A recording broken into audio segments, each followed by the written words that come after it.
Welcome to one of the most haunting and profound journeys in Scripture, the book of Ecclesiastes. Written by the teacher, traditionally Solomon, these chapters explore life's deepest questions. Why do we toil? What is the point of wisdom, work, and wealth if all ends in death?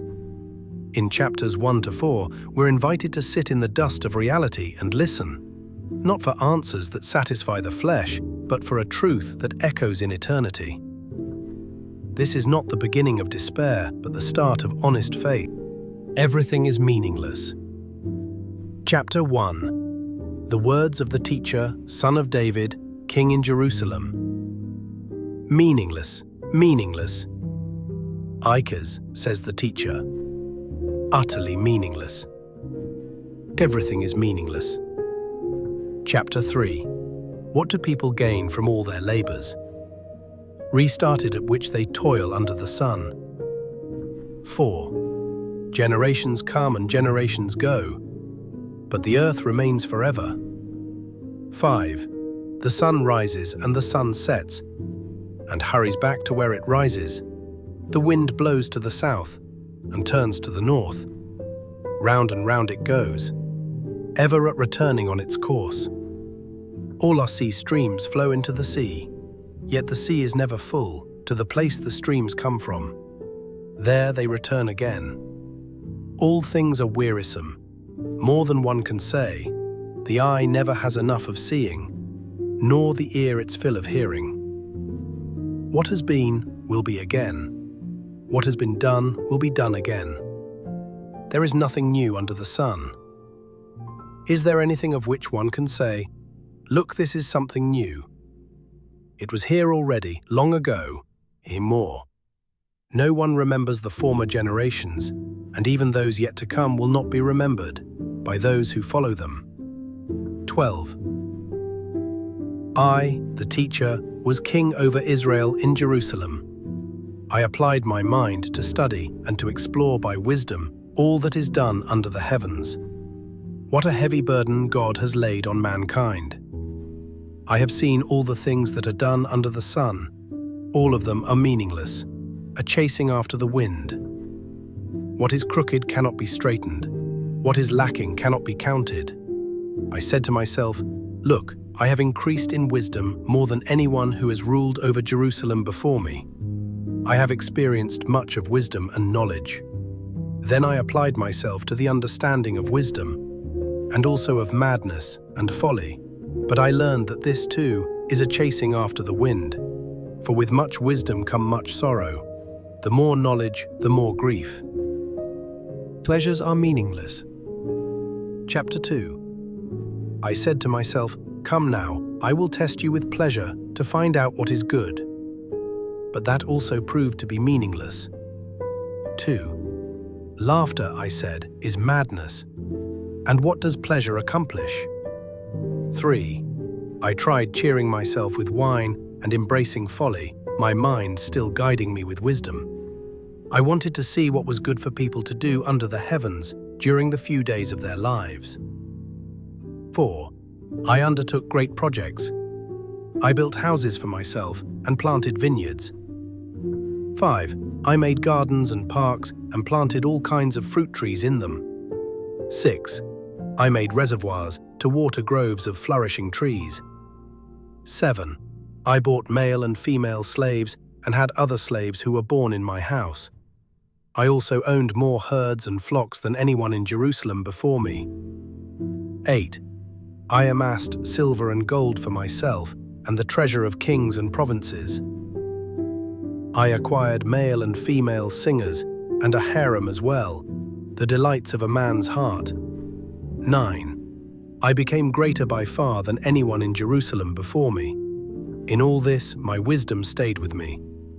10. I denied myself nothing my eyes desired. Abe's time. I refused my heart no pleasure. My heart took delight in all my labor, and this was the reward for all my toil. 11. Yet when I surveyed all that my hands had done, and what I had toiled to achieve, everything was meaningless, a chasing after the wind. Nothing was gained under the sun. Wisdom and folly are meaningless. 12. Then I turn my thoughts to consider wisdom, analysis, and also madness and folly. What more can the king's successor do, Cobra, than what has already been done? 13. I saw that wisdom is better than folly, just as light is better than darkness. 14. The wise have eyes in their heads, ramifications, ventured walks in the darkness. But I came to realize that the same fate overtakes them both. 15. Then I said to myself, the fate of the fool will overtake me also. What then do I gain by being wise? I said to myself, this too is meaningless. 16. For the wise, like the fool, will not be long remembered. The days have already come when both have been forgotten. Like the fool, the wise too must die. Toil is meaningless. Day 7. So I hated life because the work that is done under the sun was grievous to me. All of it is meaningless, a chasing after the wind. 17. I hated all the things I had toiled for under the sun, because I must leave them to the one who comes after me. 17. And who knows whether that person will be wise or foolish, yet they will have control over all the fruit of my toil, into which I have poured my effort and skill under the sun. This too is meaningless. So my heart began to despair over all my toilsome labor under the sun. 1. For a person may labor with wisdom, knowledge, and skill, and then they must leave all they own to another who has not toiled for it. This too is meaningless and a great misfortune. 2. What do people get for all the toil and anxious striving with which they labor under the sun? 3. All their days, their work is grief and pain. Even at night their minds do not rest. This too is meaningless. 4. A person can do nothing better than to eat and drink and find satisfaction in their own toil. This too, I see, is from the hand of God. For without him, who can eat or find enjoyment? 6. To the person who pleases him, God gives wisdom, knowledge, and happiness. But to the sinner, he gives the task of gathering and storing up wealth. To hand it over to the one who pleases God, this too is meaningless, a chasing after the wind. Time for everything. Chapter 3. There is a time for everything, and a season for every activity under the heavens, a time to be born and a time to die, a time to plant and a time to uproot, a time to kill and a time to heal, a time to tear down and a time to build, a time to weep and a time to laugh, mourn and a time to dance, to scatter stones and a time to gather them, to embrace and a time to refrain from embracing, a time to search and a time to give up, a time to keep and a time to throw away, a time to tear and a time to mend, a time to be silent and a time to speak, a time to love and a time to hate, a time for war and a time for peace. What do workers gain from their toil? I have seen the burden God has laid on the human race. He has made everything beautiful in its time. He has also set eternity in the human heart, yet no one can fathom what God has done from beginning to end.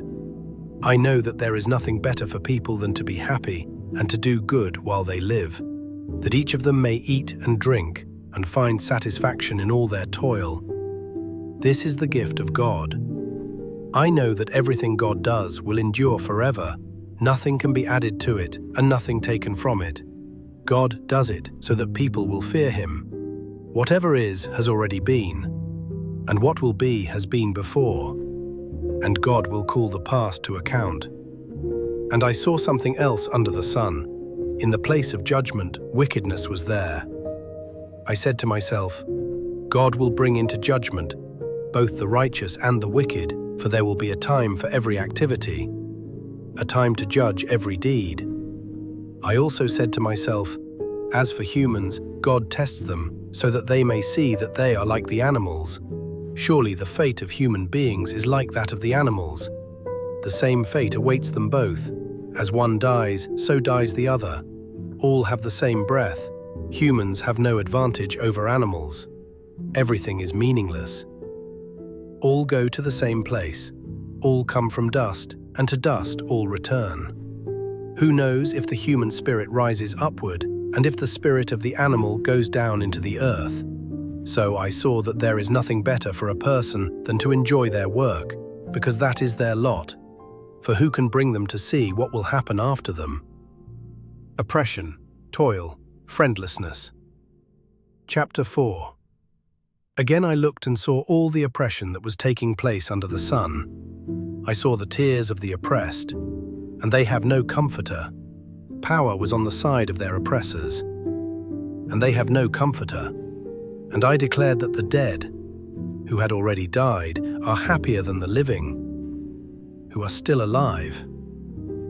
But better than both is the one who has never been born, who has not seen the evil, Vanderbilt, that is done under the sun. And I saw that all toil and all achievement spring from one person's envy of another. This too is meaningless, a chasing after the wind. Infants fold their hands and pilken themselves. Better one handful with tranquility, full names, than two handfuls with toil and chasing after the wind. Again I saw something meaningless under the sun. There was a man all alone. He had neither son nor brother. There was no end to his toil, yet his eyes were not content with his wealth. For whom am I toiling, he asked, and why am I depriving myself of enjoyment? This too is meaningless. They are a miserable business. Two are better than one, because they have a good return for their labor. If either of them falls down, one can help the other up. But pity anyone who falls and has no one to help them up. Also, if two lie down together, they will keep warm. But how can one keep warm alone? Though one may be overpowered, two can defend themselves. A cord of 3 strands is not quickly broken. Better a poor but wise youth than an old but foolish king who no longer knows how to heed a warning. The youth may have come from prison to the kingship, or he may have been born in poverty within his kingdom. I saw that all who lived and walked under the sun followed the youth, the king's successor. There was no end to all the people who were before them, but those who came later were not pleased with the successor. This too is meaningless, a chasing after the wind. Ecclesiastes 1-4 leaves us with the unsettling yet necessary reminder: everything under the sun is fleeting, but hidden within the vanity, a thread of wisdom appears. Joy in simplicity, humility in success, and meaning in the God who sees beyond time. These truths are not meant to burden us, but to free us. Subscribe, like, comment, and join us as we explore the deeper wisdom of the Scriptures, one chapter at a time.